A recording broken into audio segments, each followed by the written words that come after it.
I've been taking up this sort of weird, what I call the German setup. It's kind of an awkward name, but it's a bunch of kind of machines really inspired by like Rodalius and the Germans from the 70s. So I kind of figured one of the important missing elements for me to kind of go full German is to sort of to get my guitar skills back in the mix. So I used to be like obsessed with guitar as a teenager, and I'd just play all the time, and I just completely like let it go. I mean, I still have some memory of it, but yeah, I've been wanting to get back into it. So that's it. That's the reason I'm tinkling. Is there something inherently German about the guitar? No, but it's the sort of way of can and such, I don't know. Can we still say the name of the genre? Is that still socially acceptable? I mean, they weren't that bothered about it seems. I mean, I don't really know where it came from, I'm not going to mention it. You can. No, totally. I don't know if I don't know if it was like self-applied or it's one of those things that seems to have. Also, it's like the Germans, so who cares, right? I don't know. I'm not going to follow you there. I lived in Berlin for 8 years. No, I just mean in terms of like being insensitive. It's probably not. I see what you mean. Yeah, they can take a joke. Actually, surprisingly, they really can. Yeah. So yeah, I mean, I don't know. I'm always looking for something new to obsess over, I think, and so this one seemed like a good obsession, because I think that what really works well with, I'm not a good keyboard player, much as I try to keep going with it. I find it dead hard to hold down like a really simple phrase, just a little ostinato or something. I just find it that discipline of rhythm. I don't know, maybe it's just because I get distracted or something. I could never be in the Steve Reich, ensemble.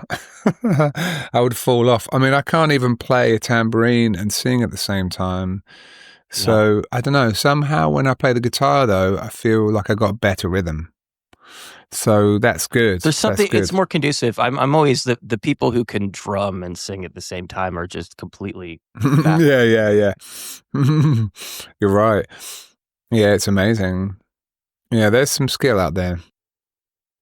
Part of the reason why I, continue down the tinkling route is because it, mentions in the press material around the new album that that you took up piano during the pandemic. Now, when it says you took up piano, or I guess played piano for the first time, and you talk about your keyboard playing, is that one and the same, or were you playing like synthesizer previous to actually sitting down playing the full piano? They are very different, I think. I mean, obviously. I think I'm, as you can see behind me, I've got like a massive blooming synth, that thing. Everywhere around me is sort of synthesizers, and has been since, the 90s. I started out making electronic music, so in a way, I made my compositions like inside Cubase and inside the DAW, and I always kind of did that. And I enjoyed that process. I still enjoy that process, but clearly there's what happens then is you rely, as it were, on the machine to kind of keep you in time and to play forever. And even I got into looping after a while and love looping and love the process of it so much. But discovering Rodalius has been amazing for me. I mean, this is after Places of Unknowing. This is kind of like what I'm into now. And what I quickly realized was all of these very repetitive phrases were just being played by hand. And there's a quality to that is really different and to my ear, vastly superior. Because it just kind of is constantly kind of evolving, and there's something that I can really quickly detect a loop because I've been listening for them for a long time, I think. So, but on Places of Unknowing, there was no looping either. And I think that was the thing. It was, having no parachute, essentially, having no machine to correct me and make me, sound correct, as it were, sound good. Yeah, that was the big difference. It's like, just try and play. Seems really ridiculous. Seems almost childish to say, but it was really transformative. And I think, yeah, the piano just can't be rivaled in terms of a sonic experience. Being hit by the waves as you play, it's just like, can't get that from a blooming synth, It's different. It's different. There's no safety net in the from the standpoint of like, you can't correct it in the moment. But obviously, if you're recording to tape or doing it in the studio, then you can fiddle around with it. Is this something that you've done in front of a crowd? No. That I draw the line there. I mean, the problem is, I say problem. I'm a relatively scattered individual, for better or worse. That is my nature. As they call the classic ADHD kind of profile. I fit that. Autistic ADHD. I mean, that's where I'm at on the spectrum, and so I have to find novelty. So when I stop doing something, like I stopped doing piano, it's just gone for a bit, And it's a shame because all the benefits that I was gathering over the years, over a year or so of playing, I felt like I had more dexterity, more connection with the instrument. I've lost a lot of that, but I've just moved into other things. So would I play in front of an audience? Probably not willingly. Yeah, that would be really nerve-wracking, but I could play something simple, maybe. Simple is good. Obviously, some great minimalist piano composers. I too have like fairly recently discovered the fact that I am in fact on the spectrum, which is probably not uncommon for people who do the kinds of things that we do. And, like, in fact, this is really funny, and I don't know if you can relate to this at all, but like I would say, generally speaking, I am a very disorganized person. But but the flip side of that is there is something about order, and this is so stupid, and I don't know why is this like made my weekend for me. But I found this app where I can categorize all of my books. Oh, good. I can log my books, and that was like, I like that. It was triggering some pleasure center. No, I completely get that. I mean, yeah. Oh, I mean, the joy of a good bit of, just a kind of a thing to, it's overwhelming and that you can't hold it yourself, but you also know that it's finite and there is a catalogue to be like put in place, and somehow there is something about computers. I mean, I don't know if you use that app Notion. Do you use Notion at all? No. Notion is really useful and quite amazingly powerful. It's basically like Apple's Note, but like way cooler. You can like pull PDFs in, you can pull audio files in, you can just do a spreadsheet just out of nowhere. You can you can cross-reference So it's pages. Like a note-taking app on steroids, kind of? Yeah, it's like, but you can put everything in there. Yeah. So now I've got like all of my, what's better, so much better than Notes, it's searchable. It's all like, you can have calendars, it's like your life in a way.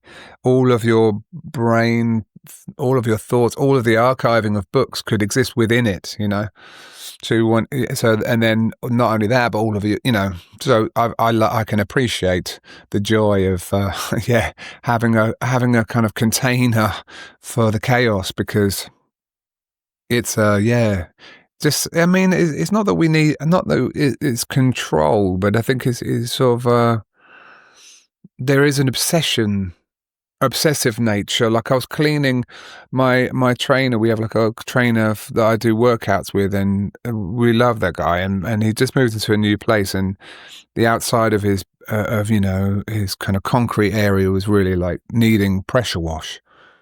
So me and my wife went over there and gave it a cursory treatment. but I was very unhappy with it because there was a lot undone. So I couldn't leave. I had to stay until it was done, just because it was doing my head in to see it not right. So there's a lot of that goes on, a kind of perfectionism. Yeah, because you kind of classified as autistic ADHD, and I was Yeah. also recently diagnosed with OCD, and there's just it Yeah. seems like there's a tremendous amount of overlap between. Of course, of course. Yeah. Yeah. That's the thing. But hey, man, I think it's good to know. Not everyone wants to know, and there's still some weird sort of like, oh, should we say autism and stuff like that. But people got to. Why is it useful for you to know that about yourself? Well, I think it has some explanatory power and can take away some of the shame, maybe. I think, you can sort of think, oh, I should be able to do this. I should be like this. Society says I should make eye contact. There's a lot of kind of ways to be in this world that are kind of expected and pushed by the neurotypical, folks, whether they know it or not, maybe. So yeah, I think it's nice to just sort of go, no, I know myself. That's nothing. That's nothing to worry about. It's a path to self-acceptance and self-love, which is obviously the big job of living, I think. And also as a parent, I feel like it's good for me to know my son, because he's also... You're starting to see some of these traits in him. Oh, yeah. Sure. Yeah. Of course. So, it helps. Yeah, it helps. I think the more it's out in the open and it's worn as not with, maybe with pride. I mean, I'm not so sure pride is a great thing to encourage in any sense, but you know what I mean. I think in the past there's been like a stigma, is what I'm saying. To remove the stigma would be good. Pride is good to encourage because you don't want the opposite of. Exactly. Yeah. Yeah. So, that's sort of like a very rambling, typically tangential response to like why I wouldn't perform the piano. And like, just, that's kind of like why also my musical output has been so scattered, from afar. People might think, well, what am I about? Because how can you really be so into so many genres and what's your true thing, So for me, my true thing is finding an obsession and like getting into it. That's my true thing. And so that might mean I'm into Baroque flutes for quite a few years. I mean, I could very well imagine that could happen, and if that's the way it goes, then so be it. And some of the output is more commercially viable than others. But I'm in a fortunate position that I can be relatively relaxed with that. So I can kind of explore different sides without having to think how much money it will make me. When you discuss some of your, I guess, influences or favorite artists, like, these are like, let's say obvious, because these are people that are obvious because like everybody like understands that these are kind of the Mount Rushmore or whatever, but they're also a unifying thing between, I think, pretty much all of them is their ability to reinvent themselves. I'm thinking like, I know you said Bowie a lot, Prince, obviously George Clinton's been through like Parliament and P-Funk and Funkadelic, and you've worked with Beck and when we sort of from the, I guess from the record buying public or from the music journalist perspective, it's always like, hey, what a savvy performer that this person is switching up and is able to avoid being pigeonholed. But it's interesting to hear you describe it from another perspective, and that there's almost kind of a necessity to keep changing. I am not in music to make a brand or, to sort of like, I mean, maybe some people would think that's really, naive. Everyone's path is obviously so different. I mean, just for me to be really into it, I suppose. Not even like using things like true to myself and other kind of idioms, just for me to stay excited. To keep for me, if I don't have I went down a little period of life where I was more concerned with like kind of trying to make something kind of coherent and commercially viable and stuff, a little period between about 2005 and 2008 with Multiply and Jim and stuff. And it was through meeting like Mocky and working in a certain world. I sort of gave it a try, and I was You were starting to see some success, and there was some interest behind you, and thought, "Hey, how far can I ride this?" It was interesting. Again, it was a sort of an area of curiosity of like, what's it like to be on TV? What's it like to do all of that? I mean, I grew up as a kid like wanting that. I think seeing Prince, like you said, like seeing my kind of idols. It was really only Prince I had as an idol, to be honest. But seeing him, doing all these things. I wanted to see what that was like. And I was at a certain age and I was like up for giving it a go. But, and it was quite fun for a bit. But then the downside was I kind of felt like I was all of a sudden, doing that thing where I was like, I'm this guy now. I'm this blue-eyed soul guy who has to go about doing this, and then every time I do a show, everyone's going to want me to play these songs, and and I barely did it in terms of like people who do it for their whole lives, But I could see that path kind of coming to me, and I was like, I'm out of here. I've got to self-sink this ship. And in a way, you do have to sort of self-sabotage a little bit because you will lose those people. And, for better or worse, that you kind of, you alienate your audience at every turn if you decide to be the chameleon. So that's not great, one could argue. But what's worse is like becoming like a clown and just sort of turning up and doing your shtick, that was probably gonna be, very bad for me. I was in Detroit for work last week, and the hotel lobby, like all the lobbies you go into, they're always playing Motown, and it's like yeah, I get it, right? Like this is the best music ever. This is probably never going to be topped in the history. It's not going to get any better than this, and. Yeah, and I guess like I was, before the interview, I was going back and listening to some of your older stuff, and it's like, yeah, but this is you working in the perfect genre of music. Like you could make a career and probably have a perfectly fulfilling one doing this. Yeah, I mean, look, one thing's for sure, and I, it's weird actually because. I'd say how I can't play piano and I can't really play guitar and all that's true, but I feel like I can sing. So and I can express myself. I would agree with that generally. Yeah, well beyond just sort of carrying a tune or whatever. I can really write songs with my voice, and it's kind of how I can that's how I think in vocal phrases. That's how music comes to me, fundamentally. So it's weird that I don't just concentrate all my time, just to practice singing and to sort of get better at the thing that I'm already kind of most accomplished at, Well, it's the thing that you least need to get better at, though, right? Maybe, and maybe it sort of feel, I suppose you're right, and maybe I feel like. Well, one thing's for sure, when I did play the piano, you see, there's that thing of like being able to sing and play at the same time. Of course, it's very, everyone does it in a way. But I never did. I mean, I did with guitar when I was younger, but I never did with piano, ever. So, that took me a long time. And just to play even my old catalogue so I could just not have to think about the vocal because I knew it really well.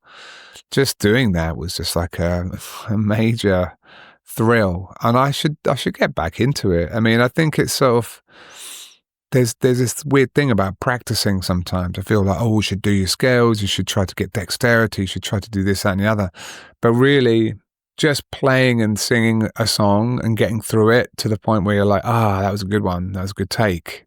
You know, that in a way is something that I feel like it's not as necessary in a weird way nowadays, because we don't really, there's so many ways to get to that result. You're not really always encouraged just to practice that. And it's a good thing to practice, This doesn't apply to you directly, but I'm wondering if there's kind of an analog for you. Like I am very much not a musician, and part of it is what you're talking about. Like I love music. I have horrible rhythm, right?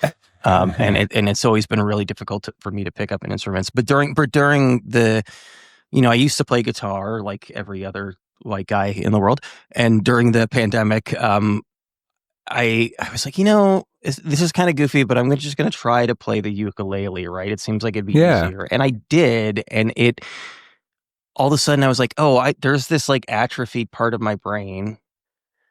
There's this itch that I'm scratching now that I haven't since I played music again. And there's something really fulfilling about accessing like a piece of your gray matter that you haven't. Yes, that's right. And along those lines, another one of my obsessions that I've let really fall by the wayside is programming, like Max MSP, which is how I kind of got started down the kind of taking a looper out on stage. I kind of wrote that in Max just because there wasn't a looper that did what I wanted at the time. And I thought, okay, much like you're saying, like, I went to do physics at university, and I had a pretty decent understanding of maths at one point in my life. I never found it easy, that's for sure. But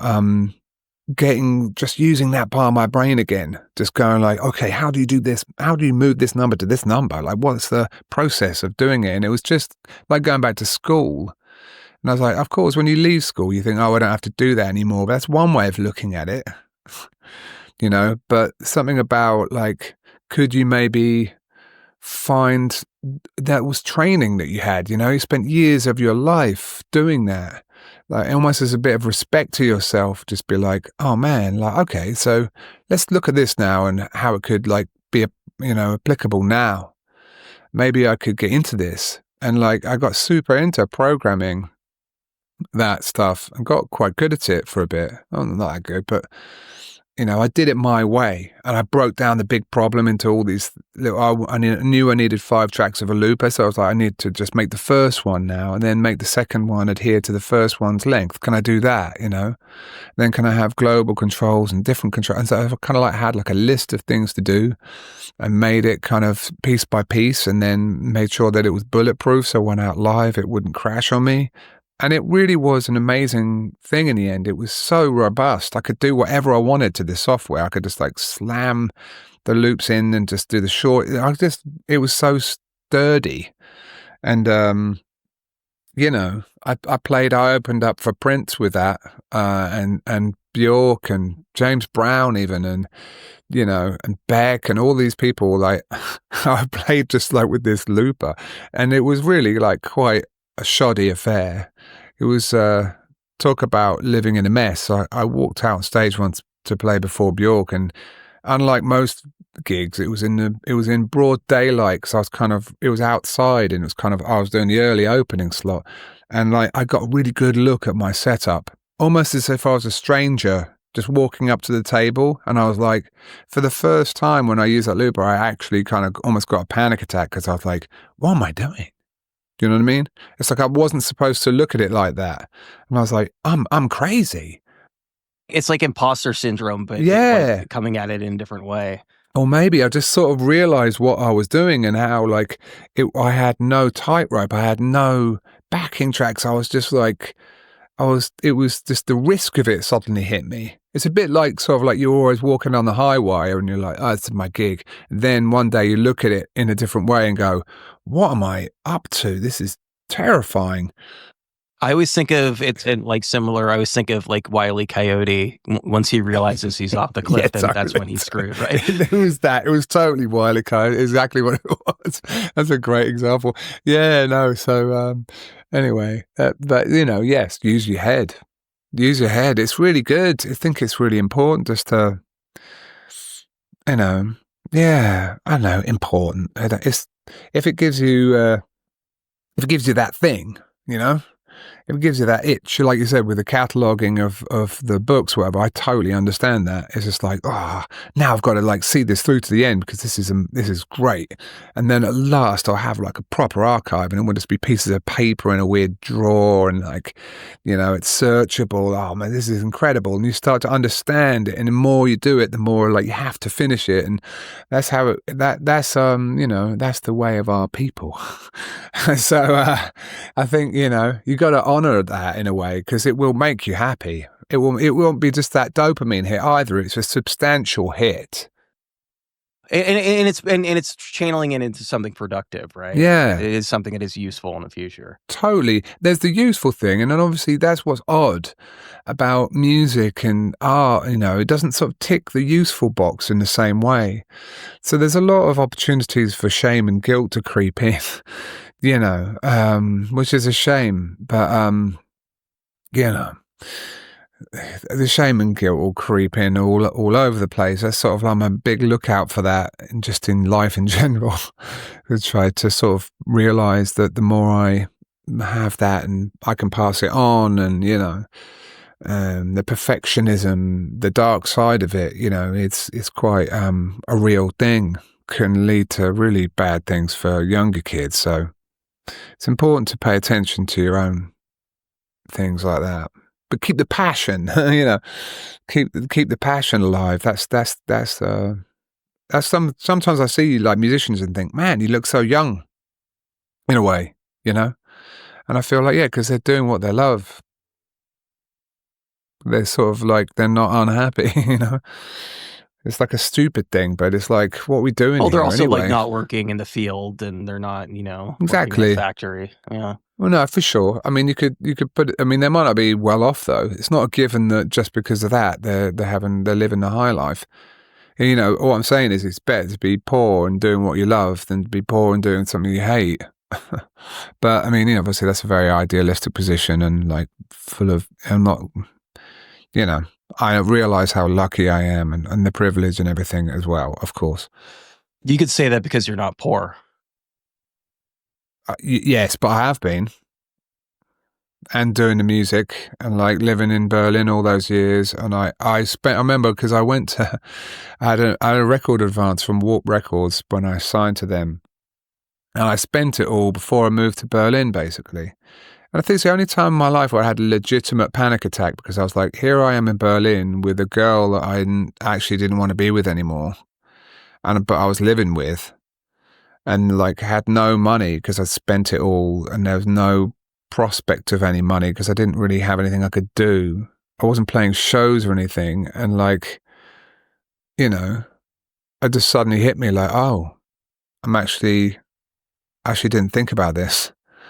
How the hell did I get here? This is not good. And I sort of felt the walls closing in and just thought, oh shit, I've made some bad decisions. Like, I'm going to have to do something about this. And that was kind of like when I just kind of like hunkered down and just sort of programmed the Max thing, did the looper and thought, what can I actually do in this world? What am I actually good at? And I was like, well, I can sing and I know how to use technology. How can I put those two things together? And so it was just a moment of sort of getting it together. And like, it was out of necessity at that point. And I think maybe it's one of the only things in life that I've actually really kind of just had to kind of, though I haven't had any sort of holding or whatever, or any privilege in that way of like being supported. But yeah, I've I didn't come from full destitution, but my mum wasn't rich by any means. We were pretty poor. She was very frugal, Scottish, and my dad had a bit more money, but he was absent and like, it just really wasn't helpful. So I didn't grow up with things. I realize now I've got a lot more money than, our current situation is way easier than it was for my mum, doing a single mum thing with 2 kids and really holding down multiple jobs and doing that thing. That's kind of like where I came from. So, it's a funny thing, isn't it? Yeah. And now I just, yeah. And also just getting older and thinking about what it all means. And it's all part of one big, crazy puzzle, if you look at it that way. And I say this as somebody who's spent the last 20 years of his life in New York City. Oh, yeah. Berlin might be the best place to live, to be Yes. broken, be an artist. I completely agree. Especially when I was there 2000 to 2008.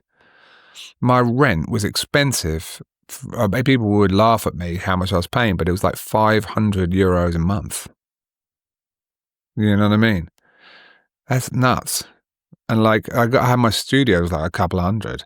Like everything was so affordable. And when I started getting gigs, I could actually really save money. So because I was traveling, and the crazy sort of lucky thing about doing the looping show was it was just me, you know. So I kind of I didn't have any overheads really. I did bring out my friend Pablo Fiasco, who did all the live video stuff with me, and that was a lot of fun.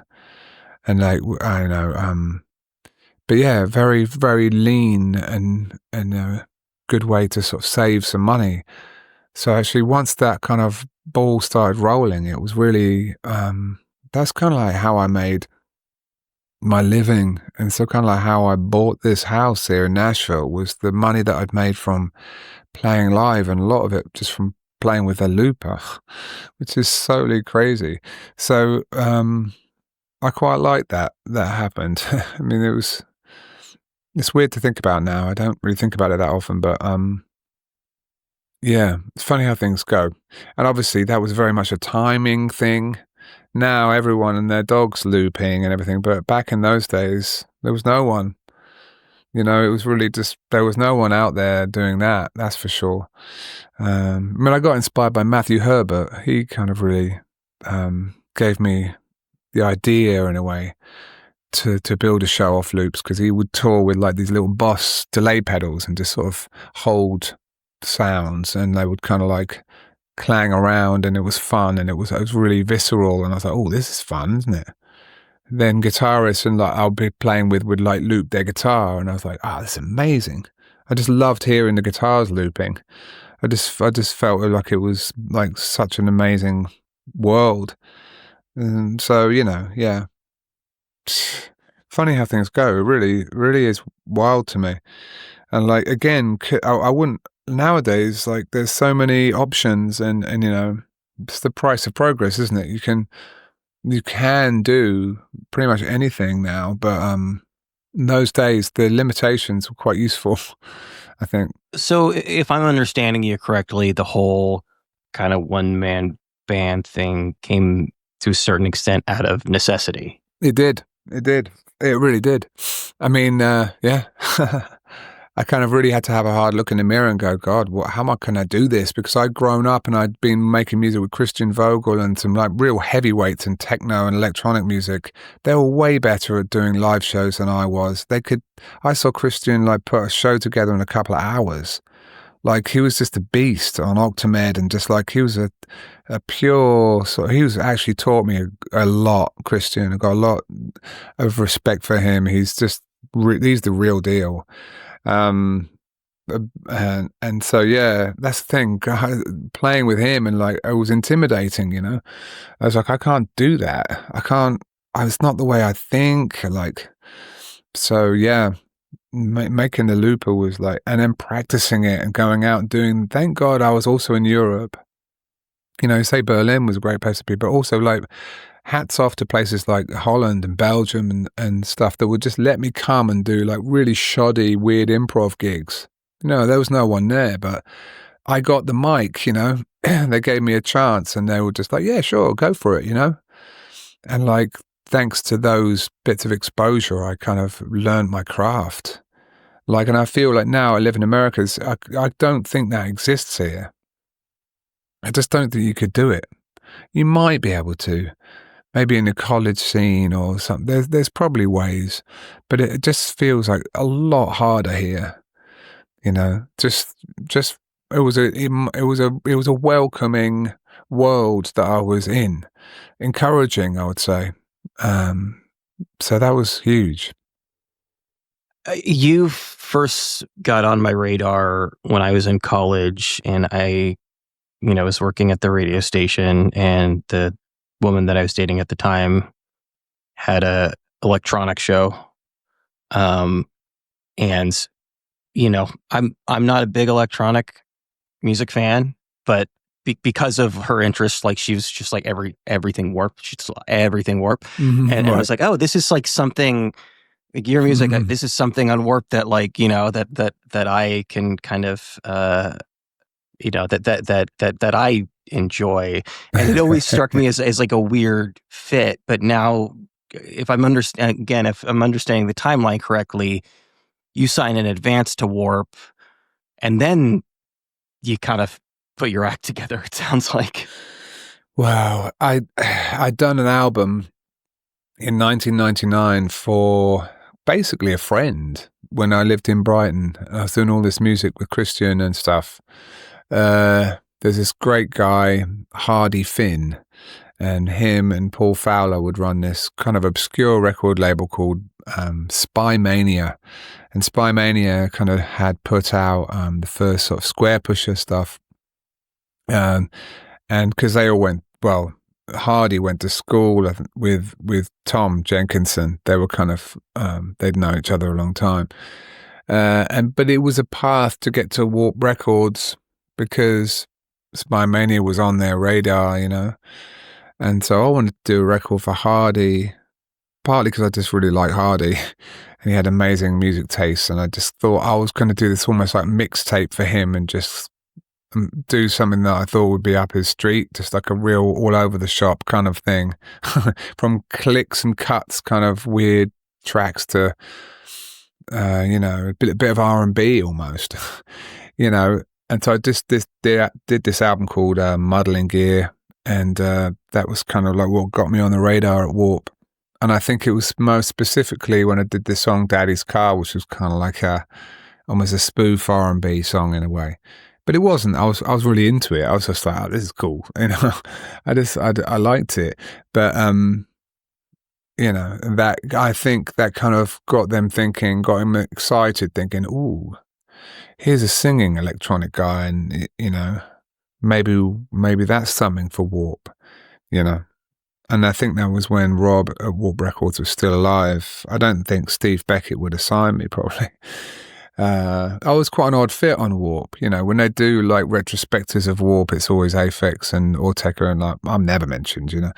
I'm sort of like a dirty secret for the label. It's like, oh yeah, we did sign that guy, the blue-eyed sheep. Yeah. So, but I. So it was a tricky one, but yeah, there I was on Warp Records, and I was with them for 14 years. And. Yeah, some good times though as well. I mean, not saying it's all bad. Again, I'm trying to kind of figure out the timeline as far as me, following your music, and I realized that the first time I saw you, I had to go back. I had to sort of. You ever do that where you have to triangulate a gig you were at? Right. I know it's at this venue. Is this artist playing at this venue? Is roughly this year, and I think I found the gig. It was Irving Plaza, 2010, opening for Of Montreal. Wow. Oh, yeah. Yeah. I vaguely remember them in the backstage or something. Yeah, for sure. Yeah. I mean, that was when I was living in New York, actually. So, like, I'd moved there. You still would? Yeah, I mean, it's been a long time. But yeah, I think if I remember correctly, you were still very much in that kind of looping era. Right? Yeah, there was always a bit of that in there, but I'd probably have a band as well. So I kind of I did a bit of band, and then sort of almost did like a skit, on like an album where you'd kind of like have a little break from the songs and sort of stretch out a bit. the looping gave me a chance to just kind of go, all right, let's see what we can find. It was really like just going fishing, really. I was just like, the loop was just, I just take a ride and see if I could surf a little bit and see how long I could stay afloat before I fell off or whatever. So yeah, that's cool. 2010, yep. Wow, man. Having Plaza, yeah. Yep. I can't remember it. Yeah, same. Yeah, it's kind of pretty vague. I'll be honest. Yeah, no, same. Probably for similar reasons. I'm guessing. Yeah. It's interesting because it seems like, you know, you're at the top of the conversation. We were discussing your kind of like latest obsession. And you were talking about the the Germans, and the kind of the album cycles. How closely are? It's been a minute since you released your last album. How closely are the actual album cycles and the albums themselves tied to a specific obsession? Well, Places of Unknowing was done. I finished it in 2022. So I don't know why it took so long to come out, but there you go. I never worked out the prolific. I never worked out how to do the prolific thing. Yeah, that's still 6 years though, right? Yeah, I'm relatively prolific of late with this German setup. I think I've got 110 songs that I've done now. Yeah, I sort of do one every night. I sort of tried to, but I've enjoyed. I mean, it's a different thing, you know. They're kind of like very free, unedited in a way. They're a little bit edited, but I deliberately didn't want to get into the weeds. You know, doing Places of Unknowing was a lot of getting into the weeds and really just sort of doing the classic thing of just trying to weave together something that didn't exist and then adding parts separately and then overdubbing over here and then flying in parts from over there. And it was just kind of like an epic process a little bit for me. I mean, I'm very proud of it. I think it's an album that will really, has legs. I know that because of what I put into it and like that it is a substantial record. So I think I just needed something very different. I needed something that was very much a flow and like just something I could just do of an evening. Also just to fit into the life of being a dad and, you know, at this stage and my son is 9 and his needs are different and like, you know, the rhythm of life is so different. And that's the part of the reason why there was that massive gap is I just decided I didn't want to tour during his early years. I just didn't want to miss it at all. So I sort of didn't even really care about having a thing to promote and tour. I must have didn't want to do it because I'd feel obliged to, you know. So yeah, that's part of the reason. I don't know. That's not all of it, but it's definitely those are some reasons. But it sounds like to a certain extent, it was a product of, you know, obviously like life slowing down and stopping during the pandemic and you kind of taking up, like playing the piano. Maybe it was born out of that. It was my making sourdough. What was it? There was Tiger King, there was sourdough. Yeah, I mean, look, it was kind of like that. It was musical sourdough, and you know, musical sourdough. I like that. Yeah, tasty. Yeah, you know, something that you could enjoy daily. So you know, yeah, in a lot of ways, it kind of was a musical sourdough, and you know, everything on the record was sort of kind of came from that foundation, foundation of bread. Yeah, what do they call it? The like sandwiches. The mother. But yeah, right. There's the back. There's I can't remember. It's not the mother. That's starter. The starter. It's like the bacteria or whatever you start with. And then, at what point in the process, or like how conscious are you of pulling your wife into the process of writing songs? Hopefully never pulling. I think I've learned that pulling will never work. Coaxing? I think just sort of like having it be legitimately equal, you know, just to be a true. She's an amazing artist, my wife. She's like really is the real deal. She's always painting, always. For a long time, she was like doing a lot of photography, like kind of professional level in New York, and just she's fantastically talented. She's one of those people that are just like generally creative. Yes, absolutely, and has to be doing something. She's always got a painting, a drawing going at all times. And you know, I'm more scattershot. I'm just sort of like I might kind of get really into something, and then I might just sort of doodle and drift off for months. I don't know. But you're pretty focused on music, obviously. I am. Yeah, I am. This is very true. I mean, I'm pretty much in here every day. But yeah, anyway, to engage her, like, you know, it wasn't even something that was necessarily like, you know, premeditated. It was more like kind of like the inspiration. She was writing, and I wanted something to sort of get my teeth into. I mean, I'm not a great writer. I don't. You know, I find it quite awkward writing, connecting to my feelings, you know, in general. Unfortunately, music is my way. Music is that's why I love music. It is my way to feel, the big feelings, I suppose, is what I mean. It's not like I don't feel anything. I'm not a fucking robot, but you know, I don't. No, but it's processing. Yeah, the big emotions, the grief and the real heavy stuff. Music is my way. It's my kind of, yeah, that's when I'm a fish in water in a way, you know.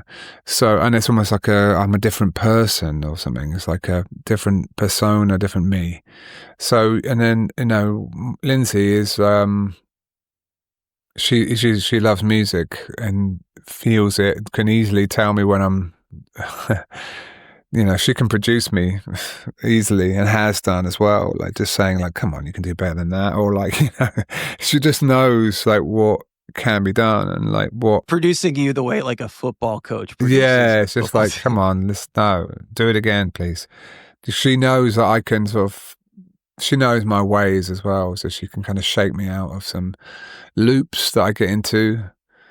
So anyway, she had these great words, and so I just want to pause on that for a second because you use loop as a negative, but obviously like looping is there you go, also a big part of what you do. That's but you know, as we when you loop sound, one thing is for sure, some loops expand and become almost, you know, hypnotic and sublime, and others they just decay and turn into mush and they get shit. And that's very true with audio looping. You think, oh, this is going to be a great loop, and then you just hear it for a while and go, I hate this loop. I'm thinking, I can't believe I can't remember the name, but the guy, the New York guy, 9/11, he did the sort of decaying. Oh yeah, audio. Oh yeah, I totally know. Destruction loops. So is that just right? Yeah. I don't know that.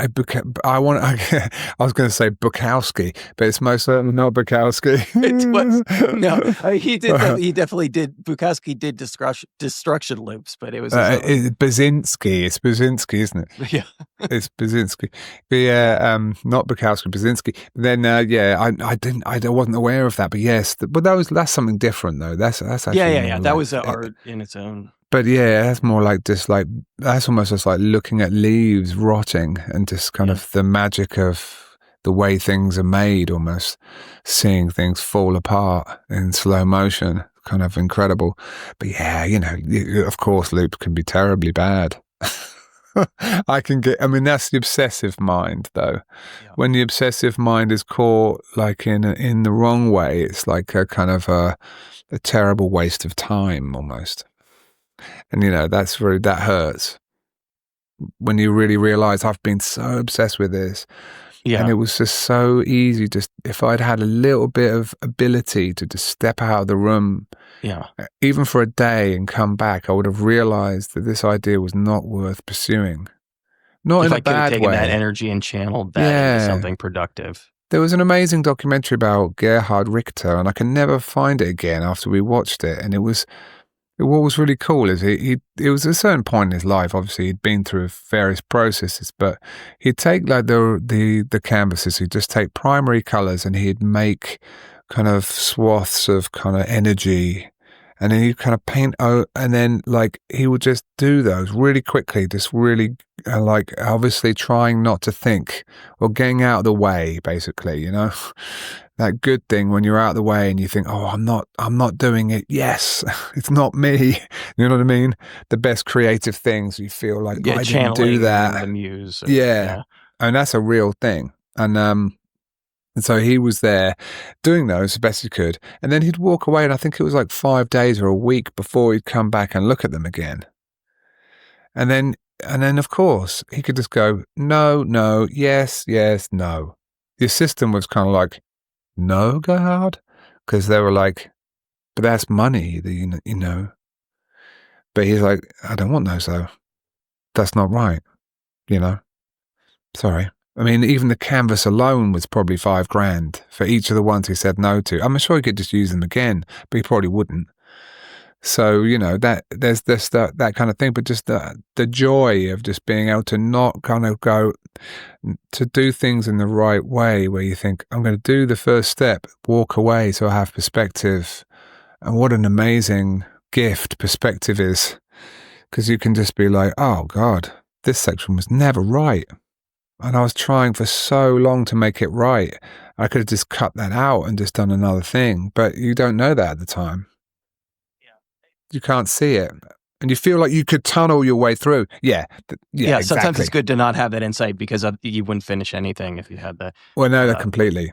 That's I think sometimes, again, honoring your mind.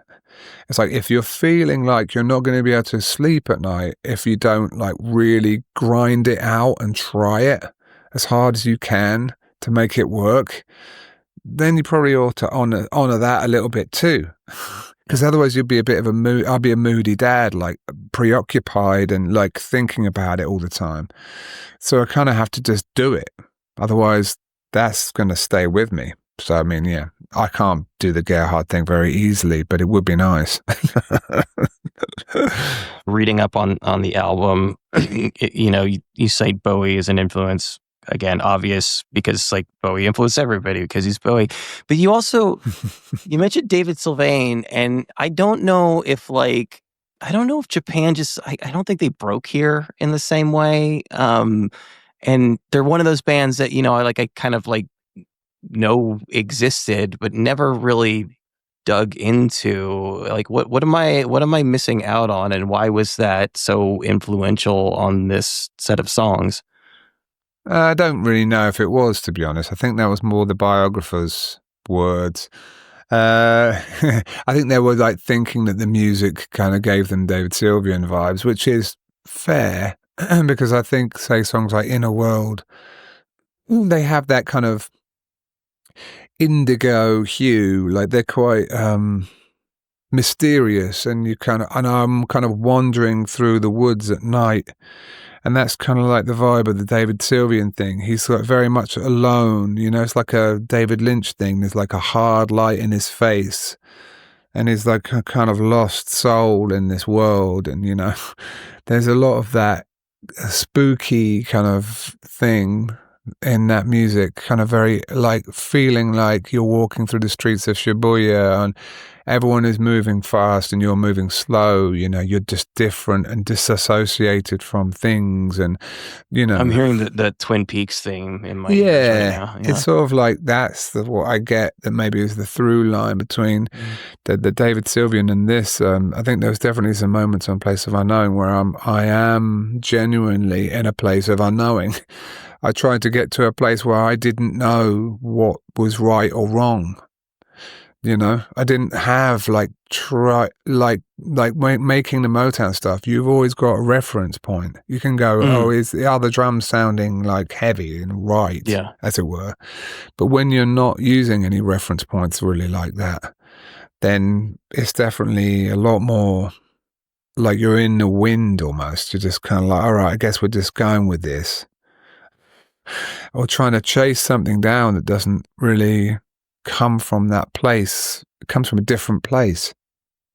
So I'd say, I mean, I was definitely listening to a lot of Scott Walker, and Scott Walker like helped me to discover, I think, as he did with Bowie, to be honest. And Scott Walker is an important character. I think it's not like I love Scott Walker's music almost. It's like I don't listen to it that often. But I did for a while there, and I got it for the first time.